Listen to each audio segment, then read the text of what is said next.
Welcome into the podcast. We're going to do something a little different than usual episodes. First time he's been a guest on this show. I've spoken with him quite a few times, mostly about the classic Tatanka versus Lex Luger stuff, but enough on that. We've got the great Chadster. Chad, what is up today?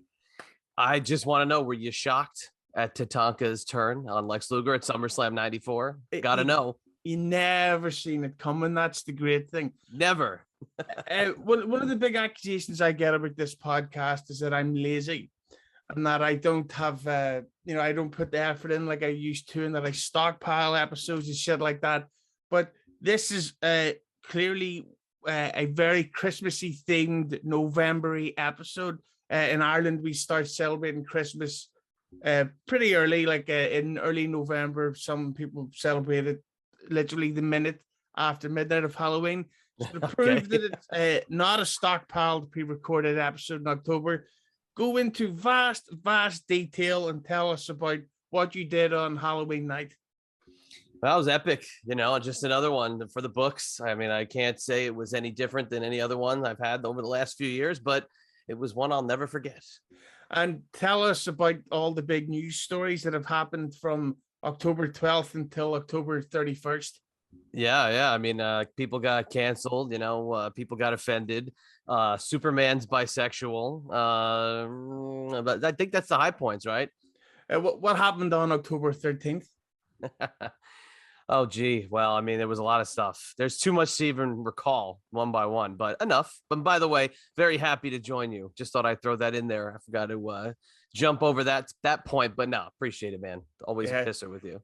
Merry Christmas. It's always fun to have Christmas. Of course, anyone watching the video version on YouTube, this will be a bleeped and non-sound effect version because everything gets fucking copyrighted there. But if you want to hear it uncensored and the real Christmas spirit, then take a little jingle down on the link below, download the full uncut version. You'll get to hear me say words such as what we're doing today is not so much an interview or not even a music debate. We're doing let's just say, I was going to call this episode Defending Opie. I've always said that Opie and Anthony, to me, is the single greatest podcast / radio show ever. It ended so tragically and all the shit that we'll get into. But with Opie and Anthony, I think nothing has ever nor will ever top that. And I have to say that I think that Opie unfairly doesn't get enough praise for being responsible for what made that work, because he's not the funniest guy in the world. I am. He's not. But he did know how to run a show. Correct. And there's times when you see Norton or Cumia, who I fucking love, doing stuff by themselves, and it's kind of a mess at times. It's like a fucking 40-minute long ramble about a topic, while Opie would keep the show moving. So what we're going to do here is we're going to talk about the controversies and the issues around Opie's legacy. But before we get to that, of course, Opie used to do his show with Sirius. Little Birdie tells me that a certain someone on this interview used to work at Sirius. So why don't you fucking give us a little background? I'll give you an even better background. I didn't technically work for Sirius. I worked for the Howard Stern show itself. I worked for Howard Stern's 112 Incorporated, which was Howard Stern's personal company. And I did technically work in the Sirius building in the first weeks that they were actually just trying the show out on the satellite airwaves. Never technically a Sirius employee, but worked in the Howard Stern empire. 112 Incorporated was the name of his business. Yeah, you weren't a Sirius employee, but you did work seriously hard. Well, that's going to be up for debate for sure, because I don't know if I ever really worked that hard. It wasn't work. It was a lot of fun is what it was. So it wasn't necessarily work, but I worked for Howard during the K-Rock days, and then the transition over into Sirius, and quite the transition it was. It was crazy, but it was like the last days of rock and roll is what it felt like. Yeah, working hard or hardly working. I should have brought my coffee cup. I got one that says it, Hughezy. I got a coffee cup that says it. Really? I just came up with that. I thought I just invented that. Oh my goodness gracious! Somebody, you can't use that language on this show, by the way. So I'll try. Bleep it just so you don't get caught with it. But yeah, I worked. So I worked for Howard, 2005, 2006. And got to experience what it was like to really be in the trenches of what the original version of the Howard Stern Show was like before they moved over to satellite, and to see the transitions that were made as they went to satellite and how things started to change much more after I left. But you could see the foundation was there in 2006. What was the background vibe of the Stern staff during that time of the Opie and Anthony rise? Did not like him. Was a definite divide amongst staff members of not liking certain members of that staff. But again, when I was really in the heart of the show, it was still on K-Rock. So they were, Opie and Anthony were on XM at that point exclusively. And it was like XM, it's like they didn't kind of exist, but they were still out there. I can give you a great example. The last day that Howard was on regular radio, there was a contingent of Opie and Anthony fans that were like blocking the the pathway for the march from the K-Rock building to the Sirius building. And not gonna lie, kind of wanted to join them, but I had to let professionalism reign supreme that day. But nonetheless, always acknowledged, always kind of know that they were there, but they were competing on two different levels at that point. Back then, did you prefer O&A to Stern, even though you worked for Big Nose? 2000%, yes, absolutely. I was a diehard Opie and Anthony fan from 1998 on, and during the break was all I did was go back and listen to tapes, because I actually recorded the shows. So I would just go back and listen to old tapes I recorded in my car. And when they came back on XM, I didn't get XM. They were actually on DirecTV. They had a channel that you could listen to the stream on TV. So you'd have the TV on in the background. My wife and girlfriend at the time had DirecTV. So I would record the shows on there and I would listen to them at home. So always an Opie and Anthony fan, although, my roots of talk radio and wanting to get into radio go back to listening to Howard for the first time. I've got to ask, would you like to hear my sort of issues with Opie? And also, who's the hottest chick you've ever banged? I would love to hear whatever your issues are. Yeah. Well, so let me ask you. So how did you find them? Did you find them by listening to them online? Yeah, because what it was Hard Stern it was so hard to get his stuff over here, because you have to get it off, like, do you remember LimeWire? Yes, I do. Yes, and all that gangster shit. Well, we would have to download stuff like that, and sometimes you would get entire shows, sometimes you would get famous clips. But then when YouTube started, and by the time, or should I say, started to really blow up, that's when the quality of the Stern Show went into the toilet, and it was just Stern babbling on for hours and hours, while Artie, when he was sober enough, would say some hilarious shit. But then you would always see Opie and Anthony talking about like film reviews and pranks and all these, the Nazi versus the Patrice O'Neill street game, I think we should call it. One of the best. Exactly. And I just started listening to them more and more. And then I realized, like with Anthony Cumia, I think that for a while he was the funniest person alive, because he could do all kinds of, like, he could literally break out into a variety show. He could sing, he could do impressions that you would swear were the real person. He would do all these, and he was funny, witty, sharp. And then with Opie, who could keep the show running, it was like the best, not to talk about pro wrestling, the best tag team you could possibly imagine. And I just thought, they're better than Hard Stern. And then when when Artie left the Stern Show, I was like, I'm never listening to that shit again. All he talks about is, what do you call it, American Idol or whatever the fuck.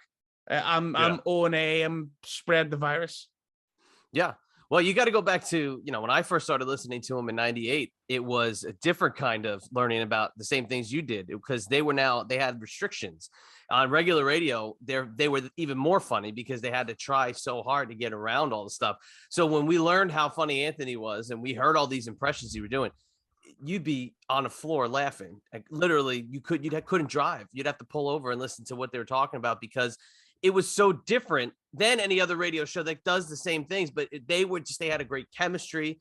I felt on regular radio, WNEW was the better, era, but you finding them when you did, you get to see the same thing and see it in the same way that I saw it, just at two different times. It's very interesting.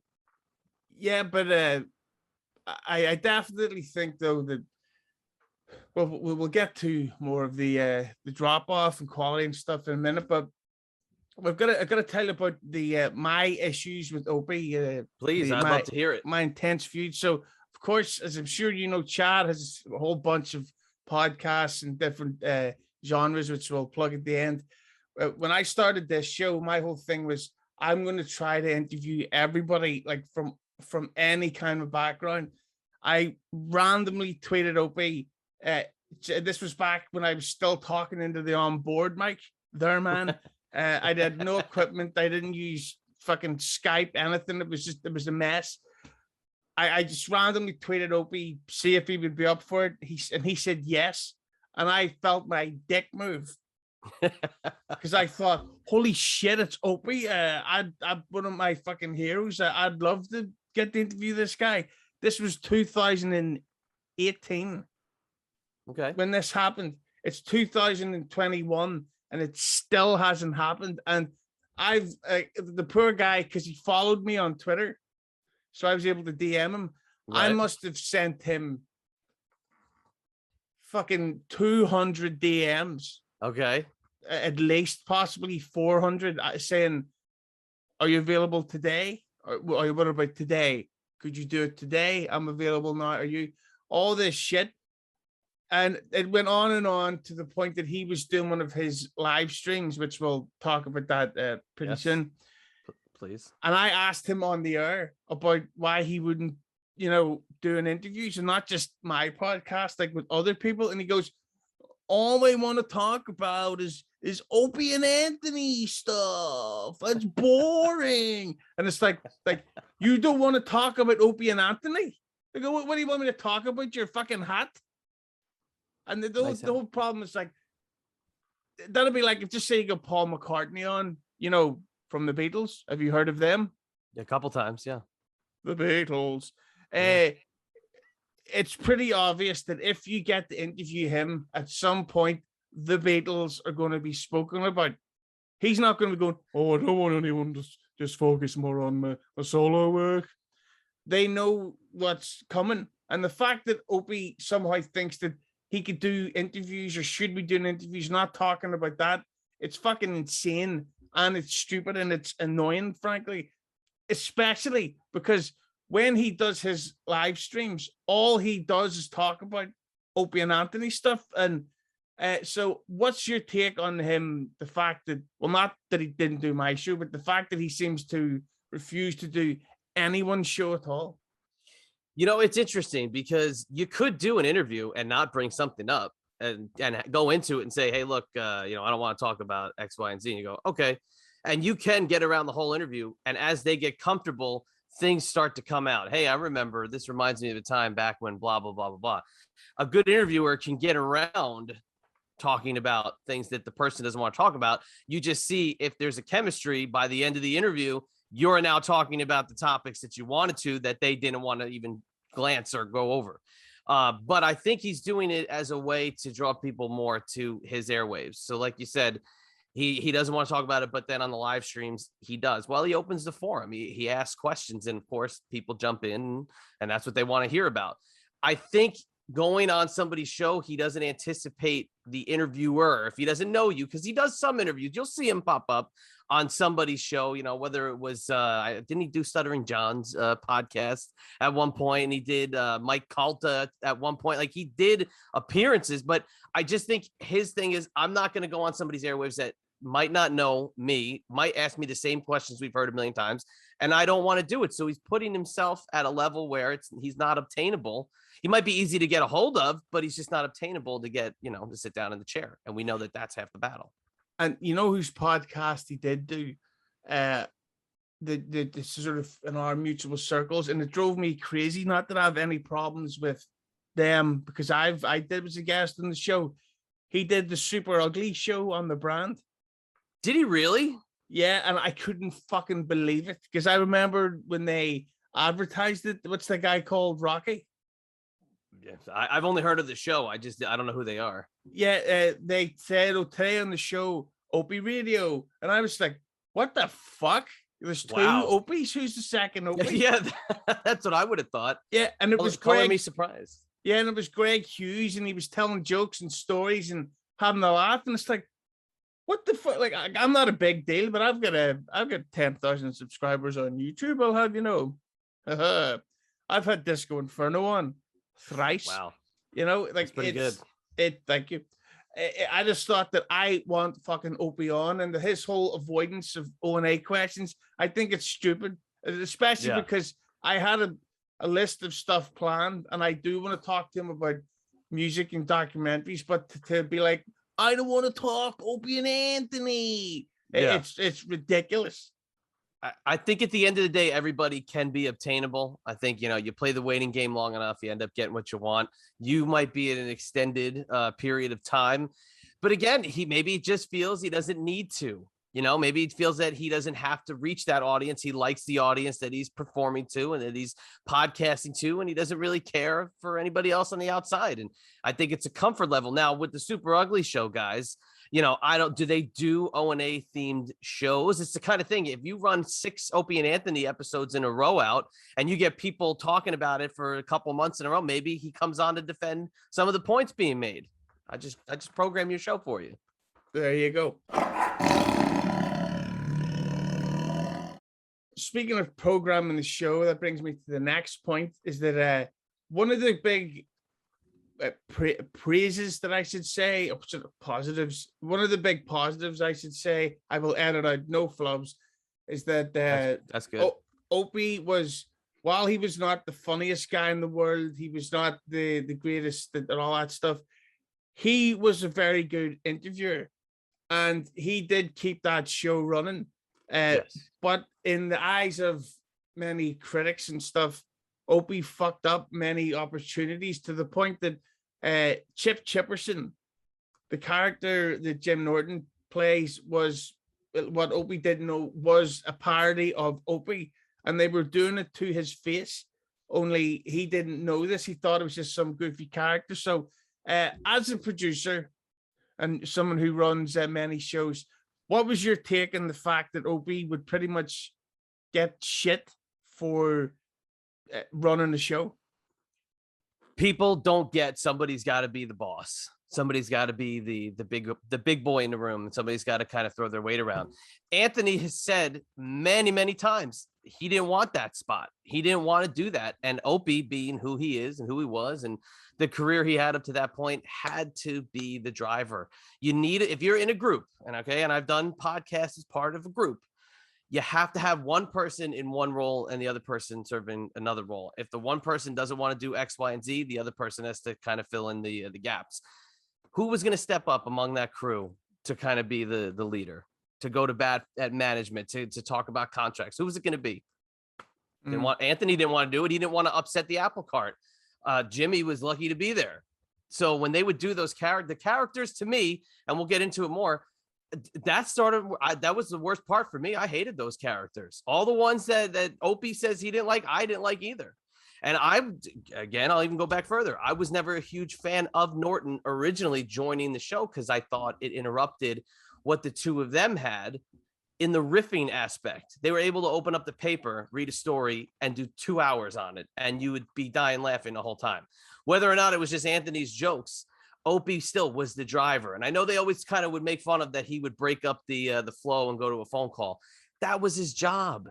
That's what he's doing. He's the host. He's in that chair. He's pushing the buttons. It's because you got to drive the ship in a certain direction during a show. You can't just be willy-nilly for 4 hours on the air and just, see if something sticks. You have to have some sort of structure, and that's what Opie provided. He was like the base of the whole operations. A perfect example of that is there's an episode of O&A where it was just him and Anthony. And Anthony had been off sick for 2 days. I'm sure we all know why. Glug, glug, glug. Ha, ha, ha, ha. And Anthony mentioned that he had just seen the Jay-Z video. And I remember that led to nearly 47 minutes of conversation about Jay-Z. And then they went to the calls and people were calling, all the messages online. And it's like all from Opie just going, "Oh, you like Jay-Z?" And the next thing you know, it's a great bit of the show, which I'm going to look up later on my phone when I have to go once again to the bathroom because of my arse problems. Well, you're right, though. I mean, a segment like that doesn't just happen because one guy is funny. It's because there's another person there. It's driving the segment. It's not all about, you don't need two people to be funny the whole time. Okay. Yeah. Obviously, we've watched Get My Go. Oh, no, I'm just kidding. I'm kidding. No, you don't need, if it's in an atmosphere like that. I'm going to use a great example here. Okay. 2-man power trip of wrestling. Okay. When John and I were doing the shows together, we had an ebb and flow. We had me kind of being the absolute, I'm the more, outgoing, more boisterous part of the duo. John's methodical. John has the questions ready. He has the things that are going to get broken down. And the two forces meet in the middle. It makes a great show. Opie and Anthony's hilarious. Opie is a great host and a great radio guy. You bring those things together, you have a magical show. It's just the way it goes. Two people have to work collaboratively with their strengths. But which brings me to the next topic, of course. Opie worked with Anthony Cumia. I fucking love that man. One of my most disastrous interviews ever. I don't know how. I genuinely can't remember how I set it up. I interviewed Anthony Cumia, and I was so nervous about it because I was like, I want him to like me. I want the episode to be good. I just want it to be a good appearance. And I, looking back at it, I forgot to fucking put headphones on. You could hear how nervous I was. It was, I don't think I got his audio turned up properly. I fucked it up. I was just like, "Oh, Anthony." I didn't ask him about his book, anything. I just fucking shit the bed with Anthony Cumia one. Anthony, though, he's somebody that I speak about a lot when I interview guests. He's a very controversial man. I would say I don't think he's the racist that people accuse him of. I think he's quite outspoken, and I think that he sometimes feels the need to take the side of a certain issue no matter what. Like sometimes he's right, sometimes I think you're reaching as fuck. Since O&A ended, Opie and Anthony have really, really taken a lot of shots at each other. Like I think Opie, Anthony called it walking on Greg shells. It's a great name. Oh yeah, because Opie's real name is Greg Hughes. Anthony said that it was very difficult to deal with him, but since they've broke up, since they've not only did the show stop, but they fell out. And even to this day, Opie put out a new podcast and he's talking shit about Anthony. Yeah. With Anthony's controversial opinions and a lot of the accusations that have gone against him, which of course we can't prove, do you think that Opie, in a way, is almost trying to, fan the flames of cancel culture, the way he keeps talking about this shit that Opie does, or that Anthony does? Or do you think that he genuinely believes it, or that he's trying to somehow cause, or what I meant to say is, do you think he's using this Anthony feud as clickbait? No, I don't think he is, because anytime Opie can move on and talk about other things, and look, when he moves on and says doesn't want to talk about Opie and Anthony, he starts talking about fishing or starts talking about a documentary. People go, "Oh, look, he's talking about blah blah blah. He's doing this," or he goes out and he does that video that he did outside of a restaurant where he got kicked out of the the entryway. Who continues to fan the flames? Anthony. And then if Jimmy's around, Jimmy. I think if those two just forgot about Opie and just stopped talking about him, it would be the feud in public would be over. I don't think they're going to work together ever again. But I think the continuing on that side of it to fan the flames is what keeps it going. And what's Opie going to do? You just sit back and take it? No, he's going to at least respond. But I think it's more on the Anthony side. Now, I will also say, love Anthony. I still listen to Anthony's show. I watch the clips when I can. I subscribed when he first launched Compound Media. I don't really like the other shows he's got on there, so I wouldn't keep the subscription, but the clips that he puts out are amazing.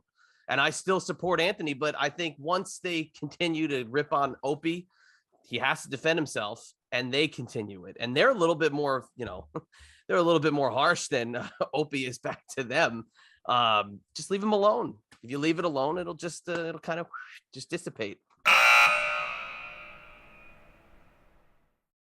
Do you think, though, that with Opie and Anthony, that if there was ever a reunion, even hopefully not to do like radio and stuff, but do you think that it's gone on so long and they've taken so many shots that it's killed a reunion? Yeah, never happening. They had that opportunity when they were doing the shared phone calls when Opie was still on Sirius. The first couple are very awkward. I've listened to them fairly recently. They're very, very awkward, but at least they got to passive aggressively confront each other about certain things. Once that last call happened and Opie didn't go to Compound Media, like it had been heavily rumored, that was the end of it. And no, you will never see them, at least in my opinion, together again. And this is coming from a guy who heavily involved with wrestling, and you never say never, brother, but no, they'll never get back together again. Yeah, I actually think that the brand itself is tarnished. Yes. And that's because of the fans. And that's it. That's the bottom line. Which brings me to my next topic. Does it really? My God. my favorite band of all time is Oasis. I fucking love them so much. Since they split up in 2009, I think it was, Noel Gallagher, the songwriter and elder brother of the group, has really talked a lot of shit about Oasis fans. And for years, like it's fucking what year is this? 2021? Just about a few weeks left. Yeah, allegedly. Yeah, that's right, because it's Christmas. It's definitely not Christmas time, only a few weeks left. Yeah, it's not October. Nope.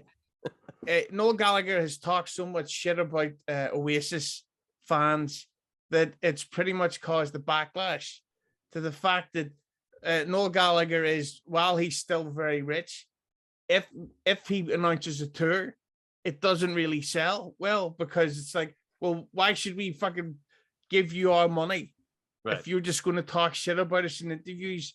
Why would we go see you if you're not going to play the songs you want to hear the way we want to hear them? And why would we support your new stuff, which is more like electronic and dance based? Because it's not the shit that made us love you in the first place. Right. Which brings me to wait, time out. He does like electronic music now. It's sort of That's more terrible. Yeah, it's more dance based, and it's sometimes it's great, but some of his worst songs ever have been in the last 3 years. Which brings me to the topic of Opie, who talks a lot of shit constantly about O&A fans. He's like, why do you care? Get over it. It's all the past. Who cares? Those days are done. All that shit. It's like, but Opie, that's this fucking thing that made you who you are. He used to have 14 million listeners per show on Opie and Anthony. Now he rarely has 140 views on a YouTube live stream. Yeah. So, and obviously, let's be fair, Opie and Anthony fans, otherwise known as the Pests, really fucking crossed the line a lot over the years, where they would fucking go out of their way to like some of them tried to like some O&A fans called in healthcare violations at Opie's brother's restaurant. Terrible. Just like the really, and then all that shit about Opie's wife and, you know, saying that she was having an affair and all that shit. How about Joe Cumia? How about what they did to him? Yeah, former guest of the It's Hughezy Hello show, who they did to him, calling his gigs, saying he's a racist, saying he's, you know, a Nazi, all this stuff. That's pretty bad shit. I think it's too far. Oh, it's kind of funny, I have to admit, but it is too far. But the thing about this Opie shit is, do you think it's kind of like the whole case of like Frankenstein's monster? Notice I didn't say Frankenstein, because Frankenstein was the name of the doctor. The doctor, the monster didn't have a name. Okay. Yeah. The pests have literally infested and destroyed and decayed the soul and the body and the cavity of Opie and Anthony. And it's 100%. And that Reddit board, which I used to just kind of skim through, I just like, I never had an account. I just read it. It was fucking crazy. It was harsh. It was like, you know, just a personal attack, but I don't get it. And it's almost like, and this is the way I feel, it's the humor of that show is now being used against them, because any of the kind of, you know, I don't know what they would call them, the copycat, the robots, you know, the people who are making content based off of Opie and Anthony ripping them. If you listen to it, and you've been listening to them for as long as I have, or as long as you have, it sounds like the humor of the show and the way the guys talk, the way they carry their emotions. It sounds like an Opie and Anthony bit being used against Opie and Anthony. And whereas I do think like Beige Frequency's documentary on Anthony was genius. It was this epic, like unbelievable piece of history being unfolded in front of you. The humor of that show has now been turned against them. And these two guys have become such targets over the years. And it's fucking wild, because if you love something and you adore something, and then this is what I would love to, like, you see they rip Opie, right? And then the next video is a classic clip from the show. So which is it? Do you hate his guts or do you appreciate his work? You can't have it both ways. You can't be on both sides of the coin. Do you like the guy? Do you hate the guy? I just think that they got too comfortable with being in on the joke. That's the way I would put it. But do you think that Opie talking so much shit about O&A fans, it's kind of like asking for trouble? If you rip on somebody for 50 plus episodes of a show, right, and they respond back to you and they're a little defensive, do you think they might be within their right to question some other things, you know, and have a response back? I think he just can't not respond. That's like, whereas Anthony might not. Anthony might not respond to each person. I know he does rip and say these psychopaths or this or that. Opie has to fight back. It's just in his nature. Some people can't go and hear those negative things. They gotta rip back at him. I mean, you or I, we hear negative shit, we kind of just brush it off and whatever, you move on. Other people might not be able to handle that. And Opie being in his position, I would think, this is just my psychological point, he probably just doesn't understand why. Why are they still so ferociously going after him after all these years? Like the show, don't like the show, move on with your life, or become obsessed with somebody and try to destroy everything they do. But what I think it is, it's of course, we're both a couple of wrestling marks. It's that I think the problem is that Opie keeps selling for it, as they would say. Yes, exactly. Like Anthony Cumia, as far as I know, and I know him very well personally because I interviewed him once for 20 minutes 3 years ago. You guys are like this. He adores me. But I think that what it is that Anthony has a very thick skin, or shall I say, he doesn't publicly acknowledge the fact that these guys are getting my dough. But Opie cannot stop. Like, if you go on Twitter all day, he's arguing that, oh, you're a stalker, this is creepy, all that shit.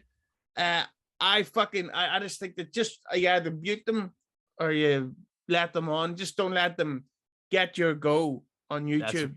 That's right. Now, I do like some of his responses, though, are very funny. Like when somebody goes on this whole like ramble and he'll just quote tweet it and write K. It makes me laugh every time I see it, just because it's such a fuck you to this person who went on this whole like passionate diatribe of how much they hate Opie, and he just quote tweets and writes K. Brilliant. So do you want to talk about not funny? Right there. Hilarious. Speaking of not funny, that brings me to the next topic. The current state of the Opie Radio podcast. Here's the thing, right? People are born certain ways. You're born tall, you're born short, and some people are born with the ability to sing. Some people are born creative, more not artistic, stuff like that. And some people are born funny and some people aren't. And that's the problem that I think Opie has, is that he is not a funny guy. And he tries so hard to compete with to be funny. Like, and this what makes it even worse. If you go back and look at the Opie and Anthony show, he's in there with people like Louis C.K., Anthony Cumia, Jim Norton, Patrice O'Neill, all at the exact same time. Don't try to compete. Just sit back and let it happen on your show and think, this is fucking hilarious. These listeners are so lucky to get to hear all this golden stuff. Opie, for some reason on his podcast, thought, you know what I'm not going to do? I'm not going to do my strong point. I'm not, because the thing, Opie is a fantastic interviewer, and I say it all the time. Yeah. He would get, if you go back and listen to O&A stuff, he asked these really great questions that you can hear the guests, whether they're Hollywood actors or politicians or fucking musicians, and they really get into the conversation because they're like, fuck, I haven't been asked that before. That's a great question. Yeah. And so Opie with his podcast, instead of thinking, that's what I'm going to do, I'm going to become the interviewer and I'm going to do what made me so great, he thinks, no, I'm going to do an improvised comedy show every day on a really, really badly recorded mobile phone. It's an iPad. If you listen back to O&A, the what do you call it, the production bits and all that shit, it's today, to this day, it's what people try to make their podcast sound like. Right. But the Opie show, it I'll give you a clue. This is what it sounds like sometimes. Like, hey, we're Opie and we're gonna do the show, and thanks for the bits, and here's the coffee, then drink in, and hi doggy. Excuse me. But that's what I'm saying, is that with Opie, he's not putting the effort into his show. But the problem is, he's not only doesn't put the effort in, he then seems to react to people saying that the effort's not being put in, and right, complains. Like, so for the current state of the Opie Radio podcast, what do you think about it? Hey, if it's not your cup of tea, don't pay attention to it. That's my short take. The long take is, when he had his first original run of his podcast and he was sitting down with people and he was interviewing people, did you enjoy that? Loved it. So the Opie Radio podcast in its original form, you did like? Oh yeah, I am. Because the thing is, I'm still subscribed because it's free and it's Opie, and it's like, I give them the download, I don't have to listen. But I very, very rarely listen to it when it's not an interview. But because the thing is, a comedian I love is Jim Florentine. You're a fan of him. Huge He's fan. Been on the Opie Radio podcast a ton of times, and they've done these great interviews. I did not know about Florentine's wife dying. Yeah. And they had this amazing conversation about that. And it's like, well, this is really good. And Opie's getting these comedians to open up, and they're going deep and having all this shit. Or instead, you go on tomorrow's episode and he'd be doing a live stream at the beach going, why are you asking me about Opie and Anthony? And I fucking hate when he does that. And I just think that the state of his podcast now is ridiculous. He's one of the greatest DJs that there's ever been. John Wangland should not have great fucking audio quality compared to Opie. My show should not be more produced than fucking Opie Radio. It's ridiculous. Yeah, I just think he doesn't want to put out the effort anymore. That's my safe assumption would be. He's talked about many times, he might think he's done with his mainstream gigs.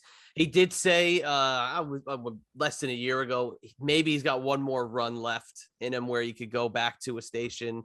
And there were rumors, he would go into PLJ in New York, or he'd be going to, I forget, what is it, 770 or 880 in New York as well on the AM side, because they've got some more talk-based programs. But he declined at the end of the day, said it wasn't worth the effort, it wasn't worth the money. He might just not be inspired to do it anymore. And as fans, you got to be okay with it. It's almost like you just get to listen to him, and he interacts with his fans, and that's what he feels maybe at this point of his career and where he's at. That's all he wants to do. And I know you're saying, I don't want to talk about Opie and Anthony. Continues to talk about Opie and Anthony. Again, people engage him. That's your extension to Opie. Anthony still has the desire. Go listen to Anthony. You want to listen to shows. Maybe somebody wants to go listen to Jimmy and Sam. I don't know. I haven't met one person yet, but if they did, you can go listen to elements of that show. Opie's he moved on. He doesn't want to do that stuff anymore. And as a fan, you got to be okay with this. You just have to. Maybe one day he'll go back to what you want. But right now, this is where he's at, and you got to be okay with it. You got to move on. Let me just say this. I haven't said this yet. I don't mind the format, and I've jumped on some of those live streams. I've been on one of the live streams. I've popped in. He gives the link out to people in his private Facebook group. I've jumped on. I've talked for 15 minutes or so. Gave me a great opportunity. It's a bucket list item I was able to check off. A guy who helped inspire me to get into broadcasting. Loved every minute of it. Do I watch every one of them? No, I don't. Do I tap out if he's not talking about something I don't want to hear? Yes, but that's all you got to do. Just step away. It's okay, Hughezy. You can walk away from it and still have Opie out in the realm. You just don't have to listen to it. Never.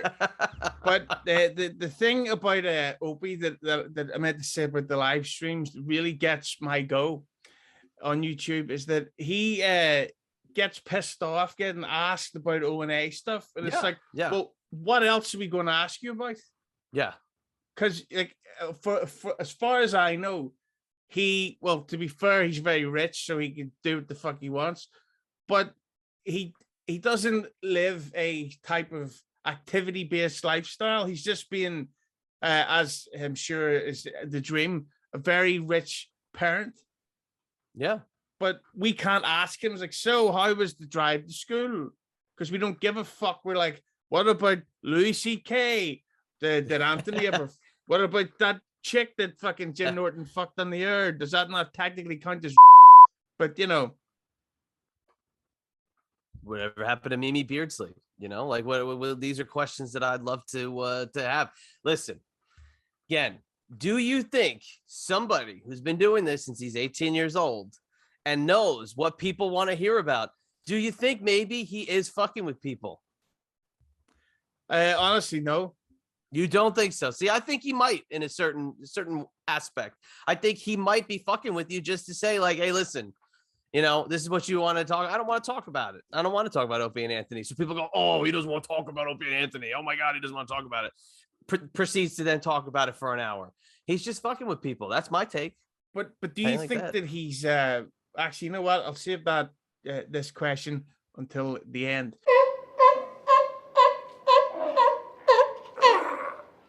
Another topic I've got to ask you about is, well, Opie's when he first started the podcast, as you mentioned, it was more interview based, and he had a lot of great guests on. Like he had fucking Shane McMahon on, which I found very strange. We're a couple of pro wrestling marks. Then it sort of morphed into a roundtable drinking session with two people who are sadly no longer with us, Vic Henley and Carl Ruiz. Yeah. Would you like to hear a very weird, sort of dark story?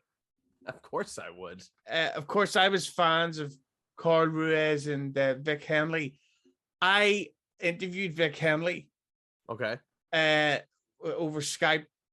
he was fucked up like badly. And like I love drinking. I get hammered quite often, but this was beyond drunk. Like this was like it seemed to the point where allegedly, I should say allegedly, he may have been on drugs as well.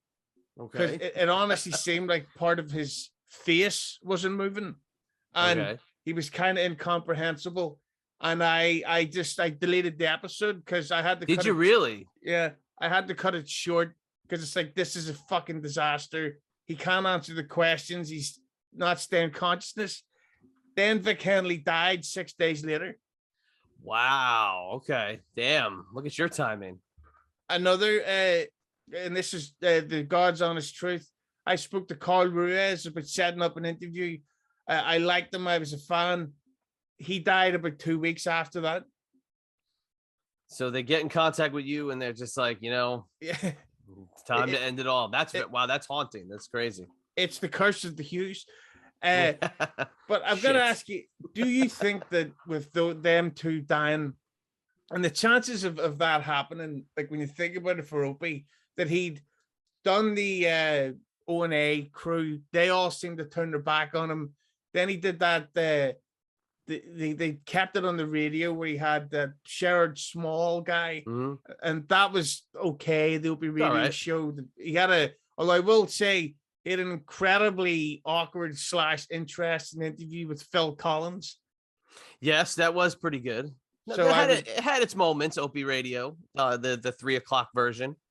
But so that wasn't bad. And then with the roundtable drinking format of the podcast. But do you think that, and maybe I'm reading too much into it, that the deaths of Carl and Vic, and the fact that Opie himself has spoken about how his mother, and this is not a joke, and I'm not trying to make fun, but that his mum dealt with serious mental health problems. Do you think there's a chance that has kind of put Opie down a bad path of maybe a slight depression or an anxiety to try to start up a new team for his show?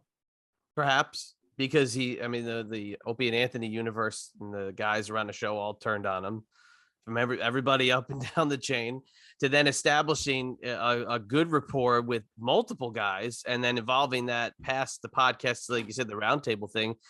And the two key guys that he was really close with, both dying, and not that far apart from each other. What, year or two away from one another? Just maybe even less, right? Wasn't it like a year of Carl first and then Vic, right? I think it was more like 6 months, unless I'm wrong. Wow. Yeah, well, put yourself in his shoes. What would you do? Would you be ready to just jump back on the horn and go back to what you had been doing, knowing that, all these allies that you had turned on you in one show and then the other guys you had passed away? I mean, what else can you do? It's got to be that's why he's by himself. I know he does stuff with, some random people that'll pop in here or there, but it's got to have affected him in some way. Who wouldn't be affected by that? Yeah, that was, I think maybe it shook his confidence, but at the same time, at some point you've got to fucking get back on the horse, right, so to speak. I agree. It's kind of like if you break up with a girl with big juicy tits and a nice waist and a big fat ass. Hell yeah, she's Asian. It's going to knock you for 6, but at some point you have to say, right, fuck it, I've got to get over this and start again. But I think that with Opie, he's taken too long, to the point that like just say you got offered the chance to go on the Opie Radio show. It's not like it's like, oh fuck, this is gonna help me sell out the stand-up tour I've got going. Right. Man, I don't know. It's just one of these things. It's like, did you say my stand-up tour, by the way? Were you saying if I was to be are you just saying that in generalities? Yeah. Look, I think it's one of those things where, Opie, he could start a Patreon tomorrow. Okay. And he would probably have more people on the Patreon than watch the live streams, right? And we all know Patreon can make a lot of money, but how many of those would be genuine people that just want to listen to Opie and not take shots at him? The people who he had involved with the show. Also, like you said, Sherrod Small.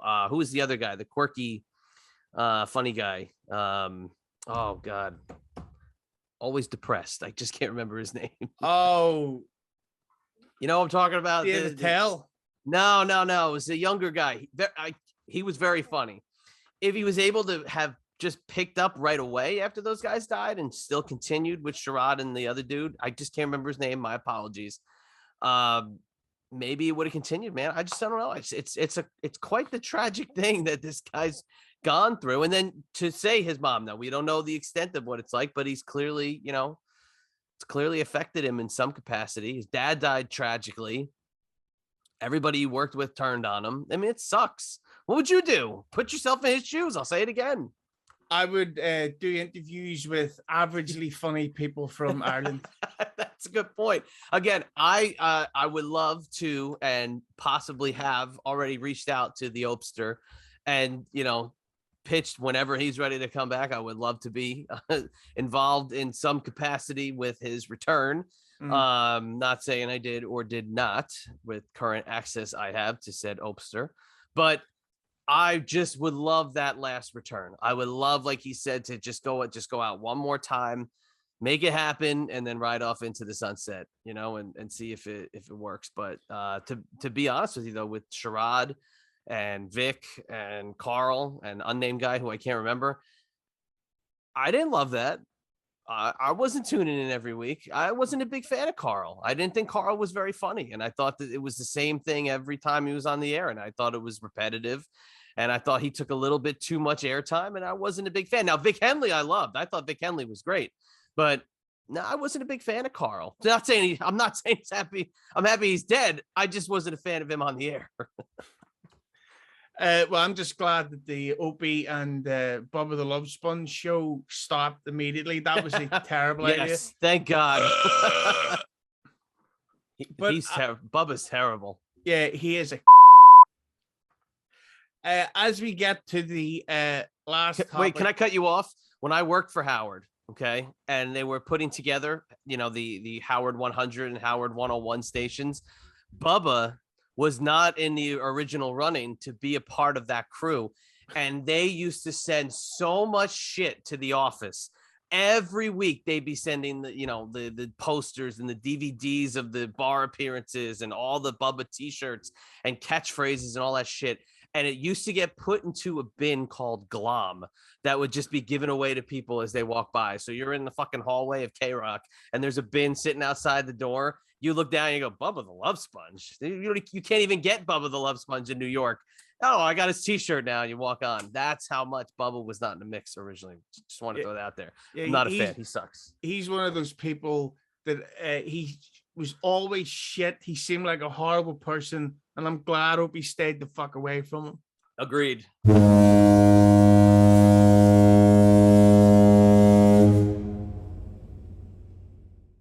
But as we get to the final topic, before we go celebrate Christmas with our families, because it's definitely Christmas, and this is not recorded on October 12th, because I'm not going to lie to my great fans out there, man. But the big question I've really got for you is, frankly, did Opie fuck everything up for himself? As we mentioned, Opie's very rich. I would fucking suck numerous dicks to get half of the money that he has, even if I could just get a quarter of what he has. Okay. But the thing is also, money doesn't stay there forever. True. Taxes, and if you're rich, they cut into your savings, and at some point it runs out. Opie has openly admitted that he hasn't earned money in fucking years. And while he did make a lot of money from O&A, I'm not that I'm saying he's broke, but that shit's got to be cutting into a lot. And then it keeps going and keeps going. At some point, you're going to need to get a fucking job that's going to pay good money. The other thing, you mentioned about the fallouts with the Opie and Anthony comedians in the crowd and all that stuff. Based on a lot of the shit that a lot of these comedians have said, Opie pretty much brought that on himself, in that he was really condescending. He would basically, I don't like to use the bully word, but he would give a lot of these comedians shit. He couldn't take a joke. He basically had a lot of people pissed off and on Greg shells around him. A lot of the staff members who used to work for him as we call them interns and stuff. Mm-hmm. They all hated Opie, and as they eventually got jobs and moved up in Sirius or whatever it's called, they got to think, well, fuck him. He never helped me. He treated me like shit. Why would I go to bat for him? And then, as we say with the podcast, it seems like he's deliberately going as low tech as possible. So the very long question that I already asked, and I'll just ask again, because I would have stopped listening, is did I'm following. Did Opie fuck everything up for himself? No, he did not. He absolutely did not. Everything that's happened is the trajectory of his career. Okay, if he's got the money to live off of, he's got the money to live off of. If he wants to go back and work, he'll go back and work. I think the culture of the show has come back to bite every single person in the ass, big time and 6 times over. The fans and the people that supported it have turned on them in a way that could never have been predicted. They've become absolute vile. Everything that they were towards other people during the heart of the show, the height of it, and the popularity, they have now turned against the people. Opie just can't cope maybe in the way others can. So no, I don't think he fucked up his legacy. I don't think he's fucked up anything for himself. I think he could turn it around in any minute he could. But that all, I guess, remains to be seen. Now, just to elaborate a little bit on what you said, what do you think interns are supposed to do? Cater to, have their ass kissed? I was an intern for Howard. Guess what? You get people who just go like this to you instead of don't talk to me, write it down. Many a producer on a Howard Stern show, you go to talk to them, they just go like this. So you write it down and hand it to them because they don't want to be bothered talking to you. I know it's Howard is Howard. How many times do you think Howard stopped to have a conversation with somebody before or after the show? How many times? Oh, you think 69? Yes, that's exactly right. I worked in the guy's fucking office in his apartment building, shared elevators with him and Beth. How many times do you think he and I exchanged pleasantries? Okay. Worked for him, not an intern. This is now getting paid to work for him. It's somebody's got to be the boss. You can't have everything handed to you and everything be fluffy ducks and roses. He had to be the asshole. He had to be the guy to have a presence and to be the one where the buck stops. And you can't be everybody's friend. I'll give you a great example. Sorry, I'm rolling. So give me a second here. I'll give you a great example back to our wrestling side of things. What did people used to say about Triple H back in the day? That he had a strong heart. Yeah, exactly. Yeah. Triple H, was he an asshole? Was he undermining people? Was he burying people to help benefit his own career and talk shit about people that may or may not have happened? Hold down guys because maybe if he was either jealous or didn't want to have any, see them rise. RVD, Kane, Booker T, all the guys he knocked down left and right. What do they say about Triple H now? That he's the guy that needs to fix it all. They love him. Everybody loves Triple H. Triple H is all smiles and roses and everything's happy. It's the reverse Opie aspect. When Opie was on top and in the power position, he had to be somewhat of a jerk. I'm sorry, it happens. As an intern, I don't expect of the boss to be my best friend. People who were there that did get to have relationships with him are very lucky because not everybody needs to be in that position. He didn't talk to Anthony. He needs to talk to an intern. Come on. It's too much. I just think that everybody's got to move on, go listen to the classic stuff, enjoy it, talk about it amongst your friends, have little message groups, do little videos about it all day long. Just leave the two guys alone if you're not going to do anything productive. That's just my end of the story. Okay. Yeah, but the main thing that I think that Opie needs to do going onwards is not to do a new show with Opie or not to do a new show with Jim Norton and Anthony. Just don't have feuds anymore. It's time to try to build bridges, and hopefully that could help Opie in the future as we go on, and he could have Norton on, he could have Rich Voss on, Anthony here and there. just do the right thing. Just do the thing. Be the bigger man, and not have everybody coming after you. Yeah. I don't think Norton will ever be. I think you have a better chance of seeing Opie talk to Anthony than you ever see of Opie talking to Jimmy. I think that Jimmy way undermined a lot of stuff in that relationship. And I think that one is unfixable. At least Opie and Anthony may still be tied in some aspect financially to certain investments or certain content. But I absolutely don't think you'll be seeing Jimmy and Opie sharing airwaves ever again. Same would go for Opie and that wormy, freaky looking, bald, had to grow a beard to have people take him seriously, undermining piece of shit Sam. So yeah, I fucking hate Sam Roberts. He looks like a Will Ferrell bastard. I don't like him. I hate his face. He's the worst radio host ever. Jim and Sam is shit. It's the worst show ever. It really, it's an abomination to know that time slot was the Opie and Anthony time slot, and then the Opie and Jimmy time slot, and now it's that just absolute albatross show where, I mean, Sam has done so much underhanded shit behind the scenes to people over the years, and shit talked and just fucking dirty stuff, blocking people from ascending higher, and I'm not just talking in radio, also in the podcast world, blocking people from doing things. He's a shitty guy, and he had to shave his head and grow a beard so people would take him seriously, so he could look like an adult, but he still sounds like a 12-year-old kid on Double Dare, trying to compete for a Sega Genesis fucking bundle or something. Yeah, a little. As we are so full of Christmas cheer, as it's obviously we're way into November, it's Christmas time. If anyone wants to get in touch with you and share some Christmas cheer, what plugs do you have for these lovely elves listening? Haha. Oh, yes. Anybody and everybody can come check me out at Chad EMB on Twitter, at IB Exclusives on Instagram. IB Exclusives is my sports memorabilia company. I do private autograph sessions with celebrities, sports stars, and professional wrestlers. If you see I have a signing coming up, you might be able to send an item in or purchase one from me to be signed, and it's shipped back to you. It's a wonderful little business, especially during the holidays. We're trying to grow it, so please come on over and check us out. My podcasts are all over the spectrum, if you will. TMPTEmpire.com, the two-man power trip of wrestling since 2015, producing content and making podcast history with my partner there, JP, John Paz.